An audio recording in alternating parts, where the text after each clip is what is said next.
హల్లెలూయా పాట నెంబర్ 10. ఈ పాట ఎప్పుడో పాతకాలం పాట, కానీ దానిలో భావం అనేది చాలా లోతైంది. ఇది హల్లెలూయా స్తుతి మహిమ ఎల్లప్పుడు దేవునికి ఇచ్చెదము.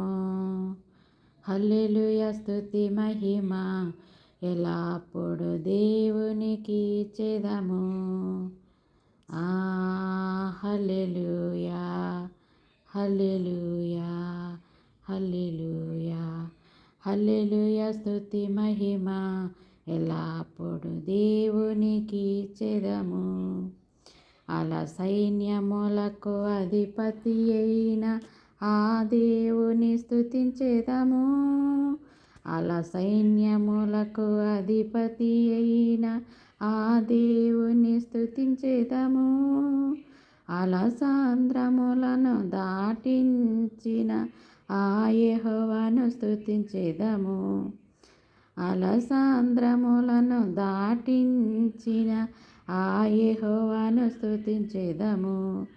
హల్లెలూయా స్తుతి మహిమ ఎల్లప్పుడు దేవునికి ఇచ్చెదము. ఆకాశము నుండి మన్నాను పంపిన దేవుని స్తుతించెదము. ఆకాశము నుండి మన్నాను పంపిన దేవుని స్తుతించెదము. బండ నుండి మధుర జలమును పంపిన ఆ యెహోవాను స్తుతించెదము. బండ నుండి మధుర జలమును పంపిన ఆ యెహోవాను స్తుతించెదము. హల్లెలూయా స్తుతి మహిమ ఎల్లప్పుడు దేవునికి ఇచ్చెదము. హల్లెలూయా స్తుతి మహిమ ఎల్లప్పుడు దేవునికి ఇచ్చెదము.